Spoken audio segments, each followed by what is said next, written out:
하나님 말씀은 사도행전 22장 1절에서 29절 말씀입니다.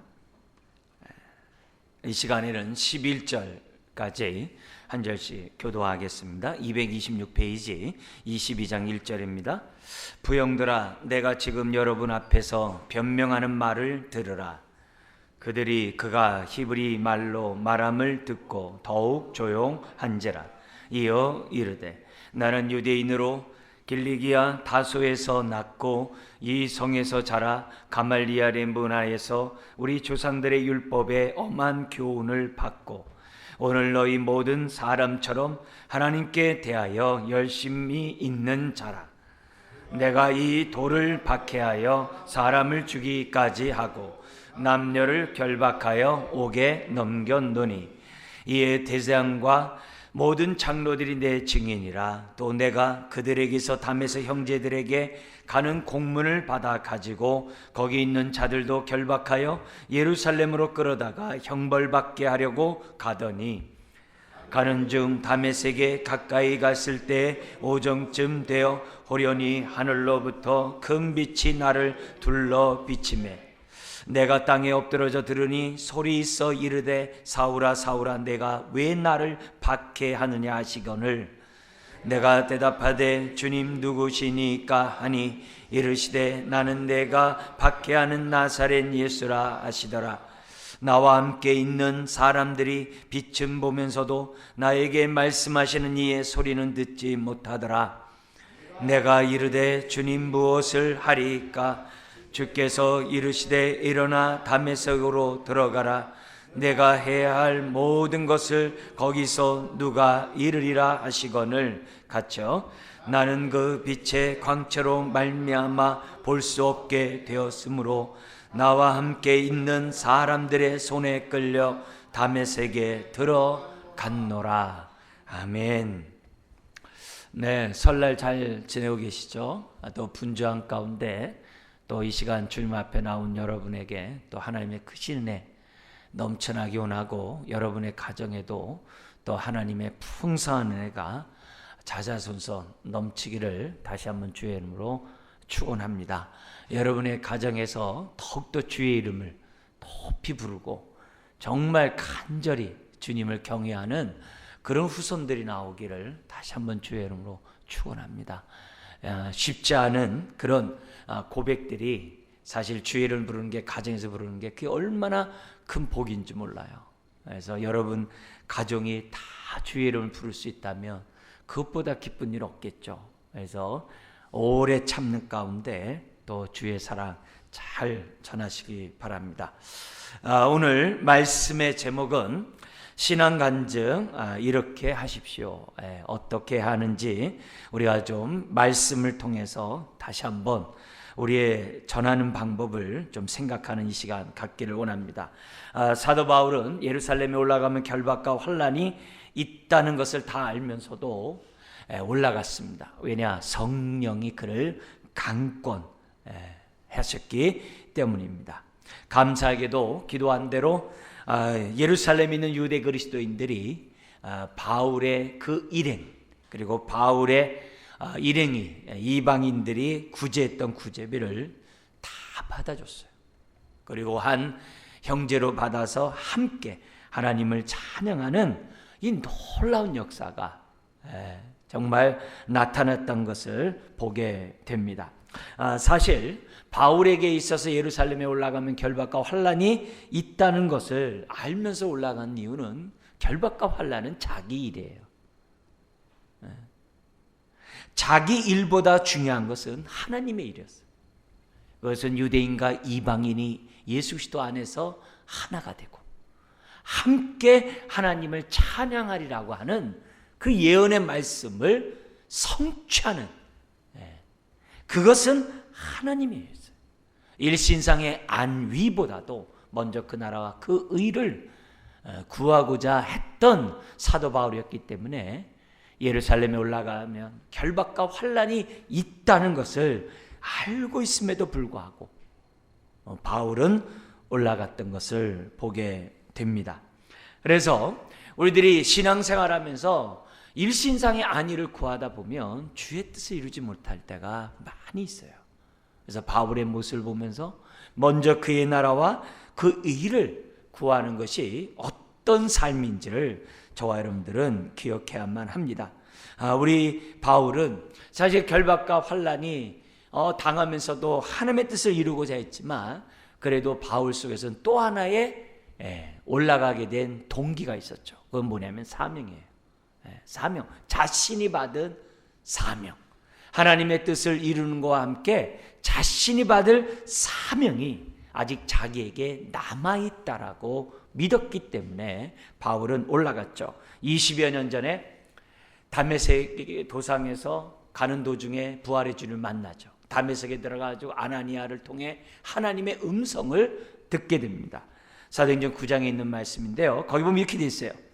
주께서 이르시되 가라, 이 사람은 내 이름을 이방인과 임금들과 이스라엘 자손들에게 전하기 위하여 택한 나의 그릇이라. 그가 내 이름을 위하여 얼마나 고난을 받아야 할 것을 내가 그에게 보이리라. 우리 주님이 직접 보여주겠대요. 그런데 그가 받은 사명이 뭐냐면 이방인과 유대인뿐만이 아니라 임금들, 이렇게 돼 있어요. 왕들이라고 기록되어 있어요. 이거 보면은 바울이 예루살렘 올라가서 결박당하고 환난을 당해도 자기는 산다는 거죠. 자기 받은 사명이 끝나지 않았기에 하나님이 자기를 살려준다는 거예요. 그렇지만 환난과 결박을 당하는 이 모습은 무서운 일이에요. 왜요? 저와 여러분들과 똑같은 사람이거든요. 똑같은 사람이에요. 무서웠음에도 불구하고 받은 사명이 있기 때문에 먼저 그의 나라와 그 의를 구하고자 예루살렘에 올라갔던 것을 보게 됩니다. 그러니까 오늘 본문을 보면 바울은 결박과 환난을 당한 그 순간 가운데서도 22장을 보면 예수를 전해요. 이 모습은 베드로의 모습과 너무 달라요. 베드로는 예수님이 결박과 환난을 당할 때 베드로는 도망갔어요. 도망갈 뿐만 아니라 멀찍이 쫓아가는 가운데 여종 앞에서 예수님을 3번씩이나 부인해요. 왜요? 자기가 살라고.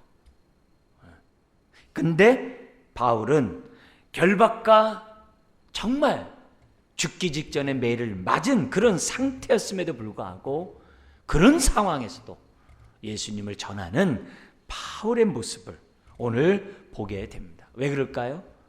한 영혼이라도 내 동족 가운데 구원받아야 될 사람들이 있어야 하기 때문에 한 영혼을 구원하고자 하는 그런 열정이 있었기에 바울은 이와 같은 행동을 했다라고 볼 수 있습니다. 자, 그래서 오늘 본문은 바울이 그런 상황에서 증거했던 신앙 간증의 모습을 보면서 우리가 예수님을 전하기 위해서 신앙 간증 어떻게 하는지 바울이 전했던 이 방식을 한번 우리가 배워서 그동안 내가 전했던 방식과 얼마나 일치하는가 한번 점검하는 이 시간이 되었으면 좋겠습니다. 바울은 3가지 관점에서 자기 간증을 하면서 예수를 전합니다. 1절에서 또 5절까지는 믿기 전에 자신의 상태, 6절에서 13절까지는 예수님을 어떻게 만났는지, 만나는 그 상황을, 14절에서부터 21절까지는 믿고 난 다음에 자신이 왜 어떻게 예수의 증인이 되었는가, 믿고 난 다음의 삶의 모습에 대해서 전하고 있습니다. 그러니까 주님을 만나는 것을 기점으로 믿기 전의 삶과 그리고 어떻게 믿게 되었고 그 이후의 삶이 어떻게 되었는지를 바울은 지금 개인의 신앙 간증을 우리들에게 보여주고 있습니다. 저희 교회에서도 세례를 받을 때 또 어떤 특정한 일일 때 간증문을 쓰게. 왜냐하면 간증은 너무 살아있는 생생한 증거이기 때문에 교회가 간증이 없으면 그건 살았다나 죽은 교회거든요. 우리 개인도 마찬가지예요. 간증이 없으면 살았다나 죽은 영혼이에요. 주여 주여 한다 하더라도 그 영혼은 죽은 영혼이에요. 살아있는 영혼은 간증이 있어요. 살아있는 교회는 간증이 있어요. 그렇기 때문에 항상 우리들의 삶 속에서는 이 간증이 떠나서는 안 돼요. 그래서 세례를 받을 때 우리가 첫 입문할 때 간증문을 쓰게 해요. 간증문을 쓰게 하는 그 양식이 지금 바울이 우리에게 보여줬던 그 양식을 우리가 그대로 샘플로 삼고 있는 거예요. 그래서 여기에 따라서 간증을 해요. 우리 얼마 전에도 우리 또 현중 형제도 믿고 났지만은 또 우리 추수감사절 때 이렇게 또 간증하지 않았어요? 그러니까 이 자리에 있는 분들이 세례 받을 때 다 그렇게 간증을 한 거예요. 이게 굉장히 중요해요. 왜냐? 그렇게 간증을 하고 나면 앞으로 사람들에게 예수를 전할 때 너무 쉬워요. 그리고 너무 또 담대해요. 왜? 나의 이야기니까. 내가 만난 이야기니까. 그리고 내가 간증한 그대로 사람들이 말하면 돼요. 다시 한번 말씀드립니다만 간증이 없으면 살았다 하나 죽은 영혼이에요. 아니면 잠자는 영혼이에요. 교회 역시 마찬가지예요. 간증이 없으면 그 교회는 죽은 교회예요. 부서도 마찬가지예요. 부서에서 간증이 없으면 그거는 종교적인 행위지 신앙 행위는 아니에요. 그런 의미에서 오늘 이 바울이 우리에게 보여준 이 모습을 보면서 늘 살아있는 저와 여러분들이 돼야 될 줄 믿습니다. 좀 더 구체적으로 바울이 간증하는 이 모습에 따라서 오늘 좀 말씀을 보도록 하겠습니다. 먼저 우리 1절부터 5절의 말씀인데요. 우리가 믿기 전에 내 모습을 전하기 전에 주의할 점이 있어요. 믿기 전에 내 모습을 전할 때마다 정말 주의할 점이 있는데 그것은 뭐냐면 공감대를 형성하라는 거예요. 공감대를 형성하는 것이 굉장히 중요해요. 1, 2절 말씀 같이 한번 읽어볼까요? 부형들아 내가 지금 여러분 앞에서 변명하는 말을 들으라. 그들이 그가 히브리 말로 말함을 듣고 더욱 조용한지라. 이어 이르되. 여러분 바울이 지금 어떤 언어를 쓰고 있어요? 히브리어. 근데 그 21장 끝에 보면은 천부장에게 나에게 말할 기회를 달라라고 얘기했을 때는 어떤 말로 썼어요? 히브리 말이 아니에요. 어떤 말이에요? 헬라 말을 한 거예요. 37절에 21장 37절에 헬라 말을. 근데 이 헬라 말이 그냥 이렇게 떠듬떠듬한 그런 말이 아니에요. 아주 익숙한 모국어처럼 한 거예요. 왜요? 길리기아 타소에서 지금 터키 동쪽 지역이거든요.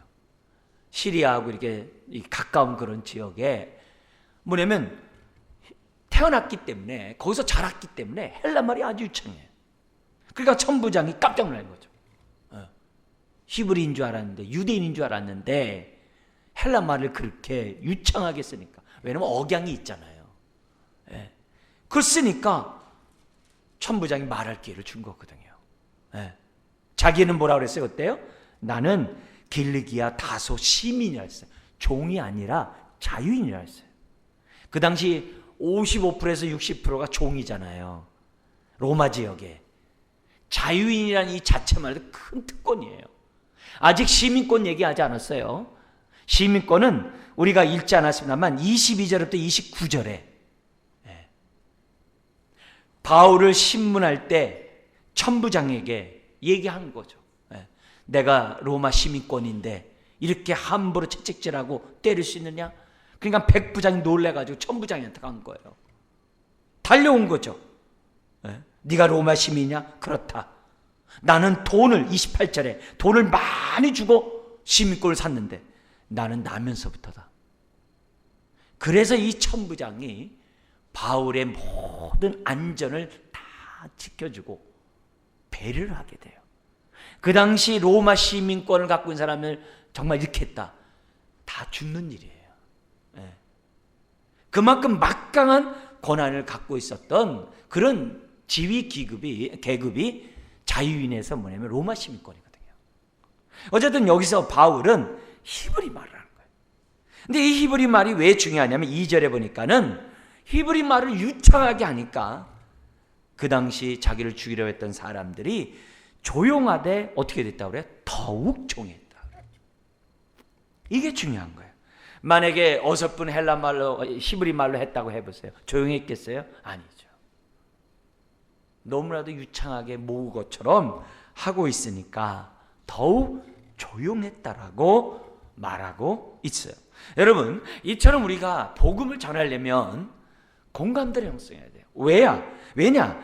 그래야 마음문을 열거든요. 상대방의 입장과 상대방의 상황을 잘 파악하고 상대방 입장에서 우리가 마음문을 열을 수 있도록 공감대를 사는 그런 행동들을 저와 여러분들이 해야죠. 공감대를 사는 가장 좋은 방법들이 뭐냐면, 기본적인 게 뭐냐면 상대방의 말에 대해서 호감을 가져주는 거예요. 평소에 호감을 가져주는 거예요. 그게 굉장히 중요해요. 저 사람이 나에 대해서 호감을 갖고 있구나. 그러면 사람은 나에 대해서도 호감을 가져요. 마음을 열어요. 뿐만 아니라 말을 잘 들어서 그 사람의 말을 흘려듣지 말고 그 말한 그것에 대해서 우리가 반응을 해주면 상대방의 마음을 열어요. 그러다가 칭찬과 격려를 해주면 더 열죠. 상대방이 우리 말에 관심을 해요. 뿐만 아니라 실제적으로 도움을 주는 일이 있을 때에는 더더욱 마음문을 열 수 있겠죠. 그래서 복음을 전할 때 그냥 무작정 복음을 전하는 것보다 지금은 관계전도잖아요. 관계전도를 하는 데 있어서 정말 중요한 것은 호감을 사는 게 중요하거든요. 그렇지 않으면 공감대를 형성할 수가 없어요. 자, 그러면서 본격적으로 3절부터 5절까지 믿기 전의 모습을 하는데 여전히 공감대를 형성하는 가운데 믿기 전에 자신에 대해서 설명하고 있다는 거예요. 믿기 전에 자신의 모습을 설명하면 바울이 얼마나 많겠어요. 그런 많은 일을 다 얘기하다 보면 시간이 없죠. 그런데 바울은 상대방과의 연관 속에서 공감대를 유지하는 가운데 믿기 전에 자신의 모습을 했다는 것, 이것을 우리들은 꼭 기억하셔야 돼요. 많은 말이 중요한 게 아니라 공감대를 잃지 않으면서 믿기 전에 자신의 모습을 말할 수 있어야만 한다는 거예요. 그래서 계속 공감대를 형성하라는 거죠. 자, 그래서 3절에 이렇게 얘기합니다. 같이 읽어볼까요? 나는 유대인으로서 길리기야 다소에서 났고 이 성에서 자라 가말리알 문화에서 우리 조상들의 율법에 엄한 교훈을 받았고 오늘 너희 모든 사람처럼 하나님께 대하여 열심히 있는 자라. 여기 중요한 게 뭐냐면 오늘 너희 모든 사람처럼, 이게 중요한 거예요. 왜냐? 지금 그 당시 사람들은 바울에 대해서 헛소문을 퍼뜨리고 있었거든요. 율법을 폐하는 자요, 성전을 더럽히는 자라는 헛소문을 퍼뜨리고 있었거든요. 율법을 무시한다 이게. 근데 아니라 이게. 그와 함께 동시에 뭐라 그래요? 지금 오늘 너희 모든 사람처럼 하나님께 대하여 열심히 있다라고 얘기함으로 상대방을 인정해 준 거예요. 그 사람들이 율법에 열심히 있는 것을 인정해 준 거예요. 인정하면서 지금 뭐라는 거야? 자신도 여전히 율법에 열심히 있는 자라고 지금 뭐예요? 자기를 소개하고 있는 거예요. 이게 이 접촉점이에요. 유대인들 율법을 생명보다 더 귀하게 여기거든요. 생명보다 더 귀하게 여기는 이 율법에 대해서 바울이 존중했을 뿐만이 아니라 그 당시 율법 가운데 살아가고 있는 사람들을 인정해 줬다는 거예요. 이런 태도가 계속 중요해요. 자, 그러면서 4절 5절에 이렇게 얘기해요. 뭐라고 하냐면 내가 이 돌을, 이 예수를, 이 복음을, 이 예수를 박해하여 사람을 죽이기까지 하고 남녀를 결박하여 옥에 넘겼노니 이에 대제사장과 모든 장로들이 내 증인이라. 이거는 분명한 증인이거든요. 그러면서 이렇게 합니다. 또 내가 그들에게서 다메섹 형제들에게 가는 공문을 받아가지고 거기 있는 자들도 결박하여 예루살렘으로 끌어다가 형벌받게 하려고 가더니, 다른 말들 다 빼버려요. 믿기 전에 자신의 모습을 얘기하는데 그들이 공감되고 그들이 인정하는 내용을 갖다가 지금 뭐요? 설명하고 있는 거예요. 대제사장과 장로들이 그 증인이라. 더구나 가말리엘 문화에서 율법을 배웠다는 것은, 이거는 우리나라가 서울대가 아무리 좋다 하더라도요 비교할 수 없는 거예요. 유대인에서의 그 가말리엘 문화라는 것은 최고의 선생님입니다. 거기 아무나 가는 게 아니거든요. 거기에서 교육을 받았다는 얘기면은, 더구나 바리새인으로서 그렇게 받았다는 얘기면요, 그 인생은 유대인에게서, 그 이스라엘 나라에서는 그거는 아주 대학자가 될 수 있는, 존경을 받을 수 있는 그런 위치에 있다는 것을 보여주는 거예요. 그래서 바울은 믿기 전에 자신의 모습을 얘기하면서 제가 어떻게 돼요? 상대방과의 공감대를, 그렇지, 맞아, 저런 사람이었지, 우리도 알아 하면서 서로 간의 관계망을 형성하는 거죠. 그래서 우리가 신앙 간증하면서 예수를 전할 때 믿기 전에 내 모습을 전하되 상대방의 처한 환경과 상대방의 입장을 잘 헤아리면서 믿기 전에 내 모습을 말하는 것은 중요해요. 특별히 어려움과 또 고통 가운데 있는 사람들에게 나도 그랬다라고, 심지어는 예수 그리스도를 믿지 않고 아주 비판하고 정죄하고 무시하는 사람들에 대해서도 나도 그랬다고. 상대방과 공감을 이룰 수 있는, 믿기 전에 내 모습, 당신이 이렇게 말했죠, 당신이 이렇게 행동했죠, 당신이 지금 이런 상태죠, 그런 것들을 인정하면서 우리가 믿기 전에 모습을 정말 이렇게 공감대를 형성하며 말하는 것은 중요해요.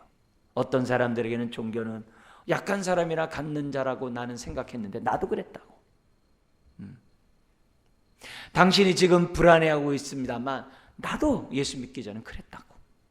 이런 말들이 굉장히 중요해요. 상대방과 공감되지 않은 말은 가급적이면 절제하고 공감되는 그런 상황을 하셔야 돼요. 그래서 제가 그랬죠, 옆에 사람이 나에 대해서 칭찬하면 그냥 넘어가면 안 돼요. 그거는 정말 하나님이 주신 기회예요. 왜 이렇게 좋아 보여요? 글쎄 말이에요 하면서 주님 얘기해야 돼요. 이 모든 게 주의 은혜죠. 나에게 조금이라도 좋은 칭찬하고 나에게 호감을 가지면 그거는 하나님이 그 영혼 구원하라는 거예요. 왜요? 나에게 호감을 가졌다는 얘기는 내 말에 대해서 지금 들을 준비가 돼 있다는 얘기예요. 그럼 무슨 말을 하더라도 그 사람이 복음 듣게 돼 있어요. 그래서 나에게 뭐 하여튼 칭찬을 하거나 호감을 가는 어떤 행동을 하면 할렐루야 하고 내가 만난 주님을 그 즉시 전하면 돼요. 두 번째, 6절에서 13절에 내가 어떻게 예수를 믿게 되었는지를 지금 뭐예요? 설명해야 한다는 거죠. 7절에 보니까 사울아 사울아 내가 왜 나를 핍박하느냐. 8절 나는 네가 핍박하는 나사렛 예수라. 10절 일어나 다메섹으로 들어가라. 네가 해야 할 모든 것을 거기서 누가 이르리라. 자기가 만난 그 예수를 설명하는 거예요. 심지어는 상황도 얘기하죠. 나는 빛을 보므로 앞을 보지 못했지만 나와 함께한 일행은 빛은 봤지만 나에게 하신 그 주님의 말씀을 듣지 못했다. 그 상황까지 설명을 해요. 얼마나 주님을 만났을 때 상황이 아주 극적인 상황입니까?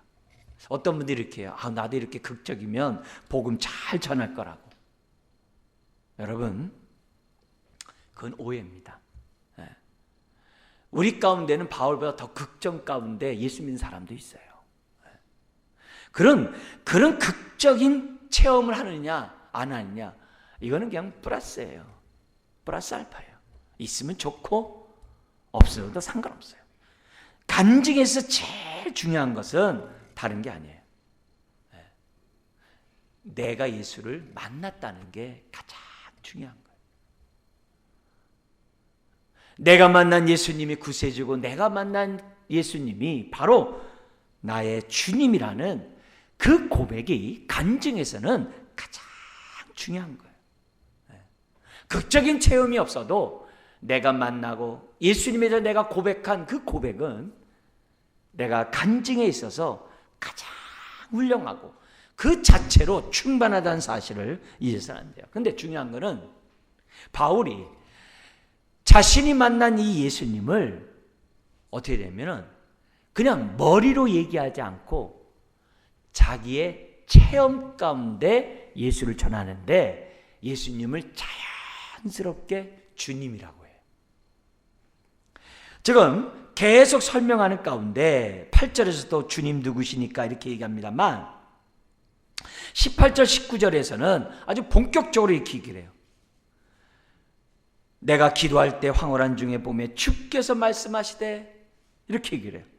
19절에 내게 말씀하시기를 주님 내가 주를 믿는 사람들을 가두고 또 각 회당에서 때리고 이렇게. 여러분 우리는 주님 주님 하면 익숙합니다만 이 주님이 무슨 단어냐면 여호와라는 단어를 하나님의 이름을 직접 부를 수 없잖아요. 여러분도 여러분의 부모님 이름은 직접 안 부르잖아요.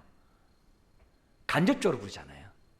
그래서 그 여호와라는 이름을 갖다 간접적으로 부르기 위해서 헬라말로 만든 이름이 아도니아예요. 이 아도니아가 우리나라 말로 주라고 한 거예요. 그러니까 주라는 단어는 여호와라는 단어에게 쓰여진 호칭이에요. 그래서 이 주라는 단어가 우리는 그렇게 말 이렇게 충격적으로 안 와요. 근데 유대인들에게 주라, 예수님을 주라고 했다는 얘기는요, 이건요 머리 다 뽑는 일이에요. 믿지 않는 사람들에게는 신성 모독죄예요. 이건 머리 다 뽑는 일이에요. 있을 수 없는 일이에요. 근데 바울은 어떻게 돼요? 그런 상황에서도 예수님을 갖다가 아도니아. 지금 예수님은 아주 자연스럽게 하나님, 아도니아로 주님으로 지금 뭐요? 고백하고 있다는 거예요. 이게 중요한 거예요. 내가 만난 그때 상황을 얘기할 때 나 예수님 이렇게 만났다 그렇게도 중요하지만은 그분이 나의 인생의 주님이라는 그 고백과 함께 내가 만난 예수님을 설명해야 하는 거죠. 내가 말라음만 듣던 그 예수를 내가 주님으로 이렇게 고백하게 된 상황이 이러이러합니다.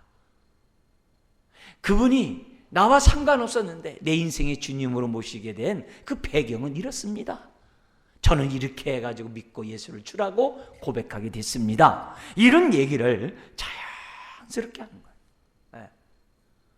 그러면 오늘 우리들의 속에서도 예수라는 말은 익숙하지만 그분이 주님이라는 말에 대해서는 익숙하지 않은 사람이 대부분이거든요. 불신자들은. 내가 처음 만났을 때 그 상황을 설명할 때 그분을 나의 주님으로 모시게 됐다고 하는 그 고백을 자연스럽게 할 수 있어야 돼요. 그래서 나는 그분을 나의 인생의 주인으로 고백하게 됐다. 세 번째가 믿고 난 다음에 자신의 삶에 대해서 소개를 합니다. 그래서 14절 16절에 보면은 특히 이렇게 얘기를 합니다. 14절 15절 같이 한번 읽겠습니다. 그가 또 이르되 우리 조상들의 하나님이 너를 택하여 너로 하여금 자기 뜻을 알게 하시며 그 의인을 보게 하시고 그 입에서 나오는 음성을 듣게 하셨으니 내가 그를 위하여 모든 사람 앞에서 내가 보고 들은 것에 증인이 되리라. 이게 뭐예요? 내가 예수의 증인이 된 것은 내 스스로 된 게 아니라는 거예요. 나를 부르신 하나님이 나로 하여금 예수의 증인이 되게 하셨다라고 지금 바울이 설명하고 있는 거예요. 내가 오늘 히브리 당신들 앞에서 이렇게 예수를 전하는 것은 내 뜻이 아니라 하나님이 나를 부르셨기 때문에 나는 지금 예수의 증인으로 살았고 지금 여러분들에게 예수님을 전하고 있다는 거예요. 우리로 말한다고 한다면 예수 믿고 나서 내 삶이 이렇게 달라졌어요 하면서 우리가 무슨 얘기예요? 내가 증인이 되었다는 이 사실을 반드시 얘기해야 돼. 내가 예수 그리스도를 믿고 내가 이 시간에 당신에게 이렇게 전하는 자가 되었네요. 이 얘기를 꼭 해야 돼요. 나 앞으로 착하게 살고 의롭게 살고 올바르게 살 거예요. 그렇게만 얘기하지 말고 내가 오늘 이처럼 당신 앞에서 예수를 전하는 사람이 되었네요. 이 얘기를 반드시 해야만 해요. 그러면서 무슨 얘기가 돼요? 저처럼 예수 믿고 저처럼 예수님을 주라고 우리 고백하면서 같이 살지 않겠습니까? 이렇게 얘기를 하는 거예요. 자, 근데 예수님을 믿으세요라는 말이 오늘 본문에 없어요. 왜요? 이 얘기를 말하기 전에 지금 어떻게 돼요? 또 소요가 일어났거든요. 근데 소요가 일어나게 된 배경을 사도 바울이 제공을 해요. 그게 17절부터 21절이에요. 이게 뭐냐면은 예수 믿으세요라는 말을 하기 전에 바울이 무슨 말을 하냐면 이렇게 얘기를 합니다. 17절 18절 우리 같이 한번 읽겠습니다. 그 후에 내가 예루살렘으로 돌아와서 성전에서 기도할 때 황홀한 중에 봄에 주께서 내게 말씀하시되 속히 예루살렘에서 나가라. 그들은 내가 내게 대하여 증언하는 말을 듣지 아니하리라 하시거늘 제가 읽겠습니다. 내가 말하기를 주님 내가 주를 믿는 사람들을 가두고 또 각 회당에서 때리고 또 주의 증인 스데반이 피를 흘릴 때 내가 곁에 서서 찬성하고 그 죽이는 사람들의 옷을 지킨 줄을 그들도 아나이다. 21절 시작. 나더러 또 이르시되 떠나가라. 내가 너를 멀리 이방인에게로 보내리라 하셨느니라. 자, 여기서 지금 바울이 한 말 중에서 이 말이 떨어지자마자 22절에 저 사람 죽여 없애버리자고 해버려요. 어떤 말 때문에 그런가요? 어떤 말 때문에? 다른 게 아니라 18절. 예수님을 주라고 하는 것도 기분 나쁘지만 그 주님이 하신 말은 더 기분 나쁜 거예요. 그게 뭐냐? 18절인 것처럼 네가 전한들 이 사람들이 듣지 않을 거다. 그 얘기를 한 거예요. 여러분 이 말은 뭐냐면은 하나님이 전했는데도 불구하고 듣지 않는다는 이 말은 다른 게 아니라 유대인들의 그 패역한 마음을 지적하고 있는 거예요. 불신앙의 마음을 지적하는 거예요. 굳은 마음을 지적하는 거예요. 네? 그 사람들은 구원받을 수 없을 정도로 이미 어떻게 돼요? 불순종의 사람이라는 것을 지금 뭐예요? 말하는 거예요. 그러니까 바울이 지금 뭐 하는 거예요? 염장을 지르는 거죠. 이스라엘의 강팍한 마음을 지금 뭐예요? 건드리는 거죠. 그러니까 너희들이 지금 나를 이렇게 때리고 지금 너희들이 예수를 믿지 않는다는 그 말까지 지금 싸잡아서 하는 거예요. 근데 바울이 이렇게 하면은 이 말하면 사람들이 이렇게 화를 낸다는 거 몰랐을까요? 알죠. 근데 왜 그랬을까요? 한 영혼이라도 구원하라고. 그들 가운데 정말 자신이 하는 말을 잘 듣고 회개하고 예수 믿으라고. 한 영혼이라도 구하고자 하는 그 마음이 있었기에 바울은 좋게 끝나기를 원치 않았어요. 분란이 일어나더라도 할 말을 하는 바울이었던 것을 보게 됩니다. 그러자 22절에 사람들이 난리치면서 어떻게 돼요? 바울을 죽이고자 난리쳤던 이런 장면이 그 뒤로 이어지게 됩니다. 그래서 우리가 복음을 전할 때에는 때로는 바울처럼 우리가 느끼잖아요. 이 사람 안 되겠다. 근데 그런 것을 갖다가 그 자리에서 이제 한 번 만난 사람에게 당신 양심은 화인 맞았어. 뭐 이런 식으로 하면 안 되겠죠. 네. 그러나 기본적으로 우리가 알고 있어야 된다는 거예요. 뭐냐? 우리가 전하는 복음을 듣지 않는 사람들의 마음밭이 어떤 마음밭인지를 기본적으로 알고 있어야 한다는 거예요. 그걸 알고 하나님 이 영혼을 긍휼히 여겨달라고 우리는 눈물의 기도를 올려야 되는 거예요. 주님이 어느 때까지 눈물을 흘리게 할지 모르지만 그 마음이 부러질 수 있도록 우리는 뭐예요? 최선을 다하는 거예요. 왜냐? 주님이 주 예수를 믿으라 그리하면 너와 네 집이 구원 얻으리라 했었거든요. 우리는 그 약속을 믿고 우리는 하나님의 은혜의 기회를 사는 거죠. 바울은 신앙 고백을 어떻게 하는지 과거와 그때 현재와 그 이후에 대한 시간을 통해서 우리들에게 가르쳐 주셨어요. 그렇다면 오늘 이 말씀에 따라 내가 지금 신앙 간증을 하며 예수를 전하고 있는지 살펴보고 만약에 일치한다면 감사하고 계속 하시면 돼요. 조금이라도 부족한 것이 있으면 보완을 해서 우리는 바울처럼 복음을 전하는 저와 여러분들이 되어야만 한다는 거죠. 그러면 나 때문에 구원 얻는 사람이 생길 것이고, 아니면 어떻게 돼요? 바울처럼 매맞는 일이 생기겠죠. 그러나 그런 걸 두려워하지 말고 우리가 맡은 사명을 감당해야만 한다는 거죠. 자, 그런데 오늘 이 바울의 이런 전하는, 신앙 간증하는 이 바울의 모습이 이것만 있느냐? 그 이면의 모습이 또 있다는 것을 우리는 또한 볼 수 있어야 돼요. 그것은 내면적인 신앙 간증이에요. 내면적으로 우리가 어떤 마음의 자세를 가지고 신앙 간증을 해야 하는지를 바울이 우리들에게 가르쳐주고 있어요.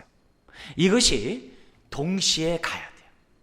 우리가 예수를 전하고 신앙 간증할 때마다 이 내면적인 것, 겉으로 난 지금까지 얘기는 빙상의 일각이고, 그 빙상 아래에 있는 그 내면의 것들이 너무 중요해요. 우리가 그것을 한번 동시에 이 시간 좀, 우리 짧은 시간이지만 간단히 좀 우리가 살펴보기를 원합니다.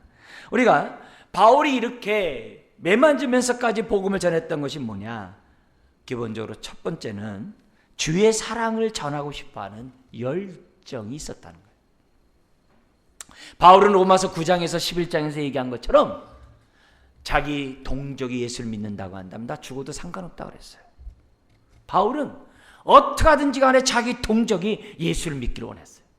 자기가 받은 그 사랑을 그들도 받기를 원했어요. 바울은 자신이 받은 사명에 따라 자기 동족에게도 복음을 전했지만은, 그러나 근본적으로 주님의 사랑을 전하고자 하는 열정이 있었어요. 여호와의 열심이 있었다는 거예요. 그게 중요해요. 한 영혼이라도 구원하고자 하는 그 열심이 바울에게 있었다는 거예요. 우리가 앞에서 얘기했던 그 방법만 배울 것이 아니라 이 마음의 태도를 저와 여러분들이 배우셔야만 한다는 거죠. 고린도후서 5장 11절에서 21절에 보면은 자신이 하나님으로부터 화목의 직분을 받고 모든 사람에게 이렇게 화목의 복음을, 지금 하나님과 화목케 하는 이 복음을 전한다라고 설명하면서, 이 직분은 나만 받은 게 아니라 믿는 모든 사람이 받았다고 그래요. 그러니까 전도는 특별한 사람만 하는 게 아니라 주의 사랑을 받은 모든 사람이 해야만 한다는 거예요. 그걸 바울이 그의 삶을 통해서 우리들에게 보여주고 있는 거죠. 고린도후서에 뿐만이 아니라 갈라디아서 1장이라든지 디모데전서 1장에서도 똑같은 바울의 열정이 드러나요. 내가 한때는 교회를 비방하고 박해하고 폭행자였고 죄인 중에 괴수였지만 하나님이 나를 갖다가 이 은혜 복음을 전하도록 부르셨다고 그래요. 그래서 나는 감사함으로 그 사랑을 전하지 아니할 수 없다. 심지어 고린도후서 5장 14절에는 그리스도의 사랑이 나를 강권하는도다. 그런 메시지를 바울이 전하고 있다는 거죠. 그래서 우리가 전도를 하려면 기본적으로 우리가 어떻게 해야 돼요? 이 사랑이 나를 강권해야 돼요. 이 사랑이 내 안에서 뛰려면 어떻게 되냐? 늘 십자가 앞에 있어야 돼요. 다 십자가를 든든히 붙잡고 살아야 돼요. 그래야 우리 안에 그 사랑이 용솟음치는 거예요. 전도는 그 사랑 받은 자만이 할 수 있어요. 그 사랑 아는 자만이 전할 수 있어요.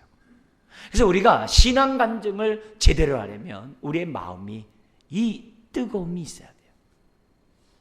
하나님이 감사하게도 그 사랑의 열정이 뭔지가 뭐라고 우리가 말해주지 않을 정도로 우리에게 남녀간에 사랑할 수 있는 마음을 주셨거든요. 그래서 우리는 그 사랑의 열정이 뭔지를 알아요. 두 번째는 우리가 신앙 간증해야 하는 데서 내적으로 우리 중요한 것이 뭐냐? 내적으로 중요한 게 뭐냐면 확실히 중요해요. 우리가 신앙 간증할 때 정말 중요한 게 뭐냐? 나의 확신이 있어야 돼. 여러분 사기꾼도 확신 가지고 사기를 쳐요. 왜요? 확신이 능력을 알기 때문에. 네? 확신은요, 사기꾼도 사기꾼 노릇해요. 근데 우리가 올바른 것 가지고 확신을 갖지 않고 부끄러워하고 확신을 갖지 않고 그냥 수줍어하고 입을 다물어 버린다면 그거는 증인으로서 화목의 직분을 받은 자로서의 태도가 아니라는 거죠. 근데 이 확신이 왜 중요해요? 다른 게 아니라 전도는 내 얘기하는 거거든요. 전도는 내가 만난 예수님을 전하는 거거든요. 바울이 고린도 전서 14장 은사장에 얘기해서도 무슨 말을 했냐면 1만 마디 말보다도 1만 마디의 방언보다도 깨달은 5마디가 중요하다고 그랬어요. 전도는 다른 얘기하는 게 아니라 나의 이야기를 하는 거예요. 그래서 내 얘기하는 내가 확신이 없다면 누가 확신했겠어요? 수가성 여인이 대낮에 떼약볕에 사람 낯을 피해 우물가에 와서 우물을 길어요. 주님 만나요. 만나자 그가 어떻게 돼요? 성에 들어가서 사람들을 데리고 와요. 수가성 여인의 말에 사람들의 마음이 움직였던 거예요. 그래서 그 사람들이 예수 앞에 와가지고서 예수님을 알고 수가성에 더 머물기를 원했고 야곱이 판 우물이 수가성이거든요. 그거 와가지고서 어떻게 돼요? 복음을 전하고 예수를 믿잖아요. 중요한 건 뭐냐면 사람과의 대화가 단절되었던 수가성 여인, 그런 삶을 살았던 그 여인도 확신이 있으니까 수가성 사람들이 예수님 앞에 나왔다는 거죠. 다시 한번 강조하지만 내가 만난 예수를 전하면서 극적인 체험이 없다고 해서 실망하면 안 돼요. 가장 극적인 체험은 내가 예수를 믿은 거예요. 암에서 내가 살아났으면 좋겠다고. 여러분, 그렇게 생각하면 안 돼요. 그거는 육의 생각이에요. 그건 틀린 생각이에요. 성령의 생각은 그게 아니에요. 예수님을 나의 구세주, 나의 주님으로 고백한 것보다 드라마틱한 사건은 없다는 것을, 이 세상 어떤 능력과 이적보다 더 큰 것이 내가 만난 사건이라는 사실을 분명하게 확신하고 우리가 예수님을 전해야만 한다는 거예요. 그래서 자기 확신이 중요해요. 내적 확신이 중요해요. 세 번째로 있어요. 뭐냐면은 우리가 복음을 전할 때 역시 두 번째가 비슷한 얘기입니다만 뭐냐면 내가 아는 말씀이 별로 없어서 또 나는 말주변이 없어서 그런 게 중요하지 않아요. 나는 주님의 도구라는 믿음을 갖고 있어야 돼요. 근데 이 주님의 도구라는 믿음 속에 뭐가 있냐면 말씀은 능력이 있다라고 하는 믿음이 있어야 돼요. 에스겔 골짜기에 성령의 생기가 들어가므로 마른 뼈다가 왔던 그 에스겔 골짜기에 이스라엘 사람들이 큰 군대가 돼요. 이게 뭐에 대한 얘기냐? 말씀이 들어가면 죽었던 영혼이 살아난다는 거예요. 그래서 우리가 말씀의 능력을 믿는 가운데 우리가 뭐예요? 신앙 간증을 해야 돼요.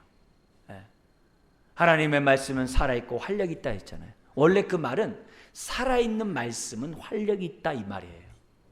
말씀 자체가 살아있어요. 그게 운동력이 있어요.